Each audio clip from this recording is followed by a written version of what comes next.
નમસ્કાર મિત્રો આજનો વિડીયો જે તમારી સમક્ષ ચર્ચા કરવા જઈ રહ્યો છો એ મકર રાશિના જાતકો માટે છે। મકર રાશિના જાતકો માટે શા માટે છે તો કે રાહુ છે એ ધનિષ્ઠા નક્ષત્રમાં પ્રવેશી ચૂક્યા છે। ધનિષ્ઠા નક્ષત્ર છે એ અષ્ટવસુનું નક્ષત્ર કહેવામાં આવે છે અને તમારા જીવનની અંદર શું પ્રભાવ પાડશે, તમારા જીવનમાં શું સાવધાની રાખવી અને તમારે શું ઉપાય કરવા જોઈએ, મકર રાશિના જાતકો માટે ખૂબ જ ખાસ છે। 2 ઓગસ્ટ જે સમય ચાલ્યો ગયો છે અને 5 ડિસેમ્બર સુધી આપના જીવનમાં શું પરિવર્તન આવશે, સાથે શું બનતું હતું અને હવે શું બનશે તેનો સવિસ્તાર આપણે ચર્ચા કરશું। સાથે આ નક્ષત્ર છે એ લક્ષ્મીજીનું નક્ષત્ર માનવામાં આવે છે। આ નક્ષત્ર છે મંગળનું નક્ષત્ર માનવામાં આવે છે।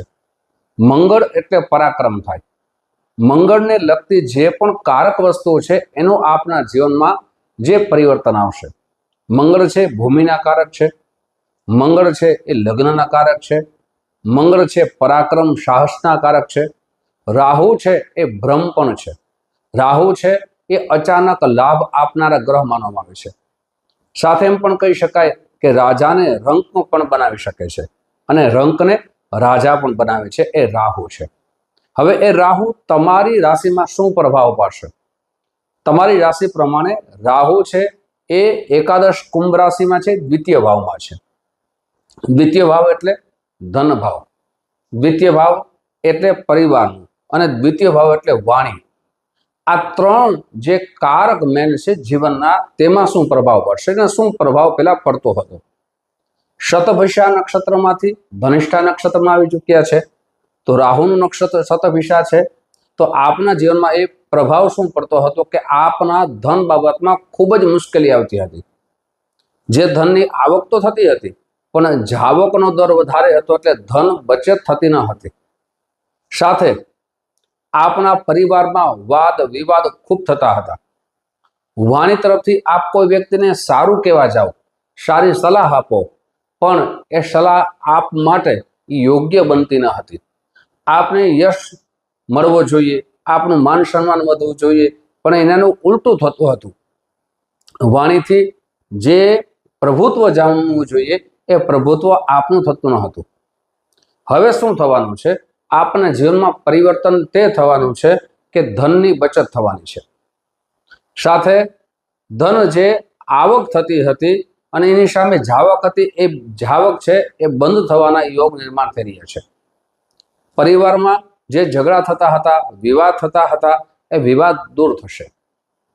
પરિવારનું સંપૂર્ણ રીતે પરિવારનો સહયોગ મળશે અને પરિવારનો સહયોગ મળે ત્યારે ગમે તેવી મુશ્કેલી આવે એ મુશ્કેલીમાંથી આપણે જે કંઈ પાર થઈ જઈએ છીએ। પરિવાર તરફથી સહયોગ મળે, હિંમત મળે તો આપના જીવનમાં એ હિંમતથી આપણે આગળ વધી જઈએ છીએ। સાથે જેમ કોઈ વ્યક્તિને ઓક્સિજનની જરૂર હોય અને એને ઓક્સિજન મળી જાય તો એ જીવિત રહી જાય છે, એમ આ સ્નેહ અને પ્રેમ છે એનાથી હિંમત આવી જાય છે। આપના જીવનમાં આજે થવાનું છે। સાથે ધન વાણી તરફથી વિવાદ થતા હતા, એ વિવાદ હવે દૂર થશે। એ વિવાદમાં અંત આવશે, સમાધાન થશે, વાણીનો પ્રભાવ પડશે। એટલે પરિવારમાં વાણીનો પ્રભાવ પડવાથી આપના જીવનમાં સન્માનીય વ્યક્તિ તરીકે આપનું નામ થશે। યશ કીર્તિનો વધારો થશે। યશ કીર્તિનો વધારો થાય તો સમાજની અંદર તમારી નામના પણ વધે। આ રાહુ બેસવાથી, ધનિષ્ઠા નક્ષત્રમાં બેસવાથી આ લાભ થવાના છે। મંગળ આપને પરાક્રમી બનાવશે, મંગળ આપને સાહસિક બનાવશે।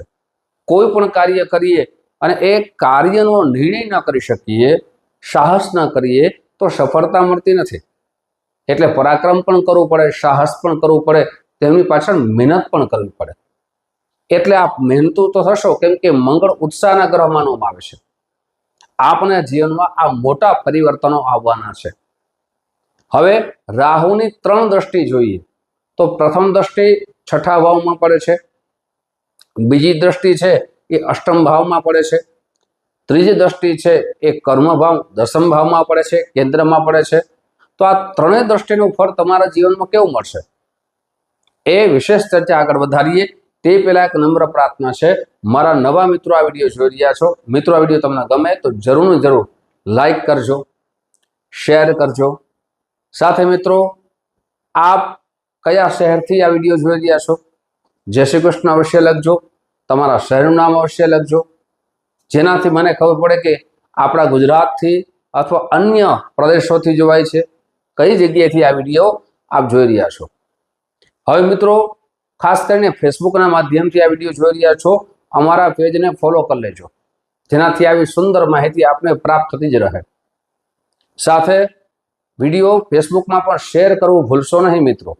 આપ શેર કરશો તો આપણા મિત્રોને, આપણા ભાઈઓને, આપણા સગા સંબંધીઓને વિડીયો મળશે અને એમના જીવનમાં પરિવર્તન આવશે, આપને ખુશી થશે. હવે 3 દ્રષ્ટિની ચર્ચા કરીએ. હવે પ્રથમ દ્રષ્ટિ છઠ્ઠા ભાવમાં પડે છે. છઠ્ઠો ભાવ છે રોગનો છે, છઠ્ઠો ભાવ શત્રુનો છે, છઠ્ઠો ભાવ છે એ મિત્રો મોસાળનો છે અને નોકરીનો છે. આ 4 કારક મેન જોવામાં આવે છે. સાથે નોકરનો પણ આ ભાવ માનવામાં આવે છે. જે કંપની ચલાવે છે તેના માટે તો આ ભાવનું ફળ કેવી રીતના મળશે? આપણા સહકર્મચારી જે આપણી કંપનીમાં નોકરી કરતા હોય, પેલા વિવાદ થતો હતો, આપણી કંપનીમાં લોસ આવતો હતો, એ વિવાદ હવે દૂર થશે. આપણી માથે ઋણ જે લોન લેવા માંગતા હતા પણ લોનમાં કોઈ પણ રીતે આપણું અટકી જતું હતું, હવે એ લોન સફળતાપૂર્વક આપણી પાર થશે. સાથે આપણા શત્રુ આપણે ખૂબ હેરાન કરતા હતા, કોર્ટ કચેરી સુધી આપણે ધક્કા ખાવા પડતા હતા, એ વિવાદ વધતો હતો, હવે વિવાદનું સમાધાન મળશે. કોર્ટ કચેરીના ધક્કા આપણા દૂર થશે. આપ સારું એજ્યુકેશન પ્રાપ્ત કરી લીધા પછી સારી નોકરીની શોધમાં હતા, એ નોકરી આપને મળશે. પછી એ નોકરી ખાસ કરીને વિદેશમાં પ્રયાસ કરી રહ્યા છો તો ત્યાં પણ આપને લાભ થશે. અથવા નોકરી કરી રહ્યા છો પણ નોકરીમાં ખૂબ મહેનત કરી પણ પરિણામ આવતું ન હતું, એ પરિણામ હવે દેખાશે. સાથે નોકરીમાં પ્રમોશન થશે, આપનું સ્થળાંતર થશે, પણ સ્થળાંતરમાં પણ આપને લાભ થશે. હવે બીજી દ્રષ્ટિની વાત કરીએ તો બીજી દ્રષ્ટિ છે અષ્ટમ ભાવમાં પડે છે. અષ્ટમ ભાવ છે આપણા જીવનના જે પણ કાર્યો મહેનતથી કરીએ છીએ એ કાર્યો સફળ થશે કે નહીં થાય, એ અષ્ટમ ભાવથી જ હોય છે. આપણું કાર્ય સફળતાના યોગ નિર્માણ થઈ રહ્યા છે. સાથે આપ રહસ્ય વિજ્ઞાન ક્ષેત્રમાં આપ કાર્ય કરી રહ્યા છો, નોકરી કરો છો અથવા કોઈ બિઝનેસ કરો છો તો તેમાં પણ આપને લાભ થશે. જ્યોતિષ, કર્મકાંડ, ધાર્મિક પ્રવૃત્તિથી જોડાયેલા છો, સેવાની પ્રવૃત્તિએ જોડાયેલા છો, તેમાં પણ આપને લાભ થશે. દશમ ભાવમાં ત્રીજી દ્રષ્ટિ પડે છે, એ કર્મમાં પડે છે, કેરિયરમાં પડે છે. કેરિયર બનાવવા માટે ખૂબ મહેનત કરી, પરિશ્રમ કર્યો પણ પરિણામ ન આવ્યું, હવે પરિણામ હવે દેખાશે. પિતા તરફથી આપને સહયોગ મળશે. એમ કહી શકાય કે પૂર્વમાં કરેલી મહેનત હવે આપને દેખાશે. આપનો બિઝનેસ આગળ વધશે, આપના બિઝનેસમાં ગ્રોથ કરશો. આપ નોકરી કરી રહ્યા છો પણ નોકરીમાં આપના સહકર્મચારી સાથે ઝઘડા થતા હતા, એ પણ હવે દૂર થશે. સાથે આપ બિઝનેસ કરો છો પણ ગ્રાહક નથી આવતા, એ ગ્રાહકનો પણ વધારો થશે. પણ હવે સાવધાની વાત કરું છું, આપને કઈ કઈ વાતની સાવધાની રાખવી. સૌથી પહેલા તો રાહુ છે એ સંગત દોષ કરાવે છે. કોઈ એવા વ્યક્તિ સાથે સંગત દોષમાં ફસાઈ ન જતા જેનાથી આપનું ધનનું નુકસાન થાય, યશ, કીર્તિ, માન સન્માનનો ઘટાડો થાય, સાથે પરિવારમાં આર્થિક રીતે મુસીબત આવે અને આપને કોઈ એવી જગ્યાએ જેલમાં પણ ન જવું પડે, તેની પણ ખાસ સાવધાની રાખજો. સંગત દોષ છે એ જીવનને બરબાદ કરે છે, એટલે આવા સંગત દોષથી સાવધાન રહેવું ખૂબ જરૂરી છે. શેર માર્કેટમાં પૈસા લગાડતા હો તો ત્યાં પણ આપને ખૂબ વિચારી અને આગળ વધવાનો આ સમય છે. આપણી વાણી ઉપર કંટ્રોલ રાખવો ખૂબ જરૂરી છે. ક્રોધ ઉપર કંટ્રોલ રાખવો આપણા માટે ખૂબ જરૂરી છે. આટલી સાવધાની રાખશો તો તમારું જીવન છે ખૂબ જ સારું બનશે. હવે આપણે કયા ઉપાય કરવા જોઈએ? પણ શું મકર રાશિના જાતકો માટે બધાને આવું થશે? તો કે ના. તેના માટે 2 ગ્રહ જોવા ખૂબ જરૂરી છે, એક શનિ અને એક મંગળ. કેમ કે જો આપની જન્મકુંડળીમાં મંગળ સારો ન હોય, શનિ સારો ન હોય તો આ બધું વિશેષ ફળની આપણે ચર્ચા કરી છે એમાં કમી આવી શકે છે. પણ તમારી જન્મ કુંડળીમાં શનિ સારો હશે, તમારી જન્મ કુંડળીમાં મંગળ ઉચ્ચનો હશે, સ્વરાશિમાં હશે, તો આ લાભ બધો મળી શકે છે. કેમ કે મંગળનું નક્ષત્ર છે અને એનો લાભ આપને મળે. મંગળ મેષ રાશિમાં હોય, વૃશ્ચિક રાશિમાં હોય, મકર રાશિમાં હોય, શનિ ખાસ કરીને મકર રાશિ એટલે તમારી રાશિમાં હોય, અથવા કુંભ રાશિમાં હોય, અથવા એમ કહી શકાય કે તુલા રાશિમાં હોય, તો આ બધા લાભ આપને મળી શકે. સાથે મંગળ અને શનિનો યુતિ થતી હોય ને છઠ્ઠા ભાવમાં હોય, આઠમા ભાવમાં હોય, 12મા ભાવમાં હોય, તો આ લાભમાં કમી આવી શકે છે. સાથે રાહુ મંગળ સાથે છઠ્ઠા, આઠમા, 12મા સ્થાનમાં હોય તો પણ જે પણ લાભ મળવા જોઈએ એમાં કમી આવી શકે છે. શનિ સાથે રાહુની વાત કરી, કેતુ હોય છઠ્ઠા, આઠમા, 12મા સ્થાનમાં તો પણ આ લાભ ઓછો મળી શકે છે. હવે આપણે કયા ઉપાય કરવા જોઈએ?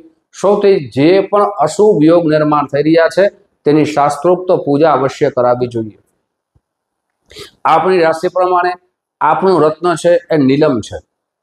એ નીલમનું રત્ન પંચાંગ કર્મ કરી જન્મકુંડળી બતાવીને ધારણ કરી શકો છો. પ્રતિ દિવસ શનિ ચાલીસાનો પાઠ કરો, સાંજે હનુમાન ચાલીસાનો પાઠ કરો. શનિવારના દિવસે ખાસ કરીને તેલનો દીવો આપ આપના ઘરમાં, જે કહી શકાય કે ઈશાન કોણમાં અવશ્ય એક તેલનો દીવો કરો. ત્યાં જગ્યા ના હોય તો મંદિરમાં સાંજે અવશ્ય કરો. અને 5 ધાન્ય ભેગા કરી અને પક્ષીઓને અવશ્ય નાખો. અન્નનું દાન કરો. આ રીતે કરવામાં આવશે તો આપના જીવનમાં પણ ગ્રહો સારું ફળ આપશે. મિત્રો, આવી જાણકારી તમારી સમક્ષ મૂકતો રહીશ. આપ જે પ્રેમ આપો છો એ પ્રેમ બદલ આપ સૌનો હૃદયથી ખૂબ ખૂબ આભાર વ્યક્ત કરું છું. ફરીથી મળશું. જય શ્રી કૃષ્ણ. મહાદેવ હર.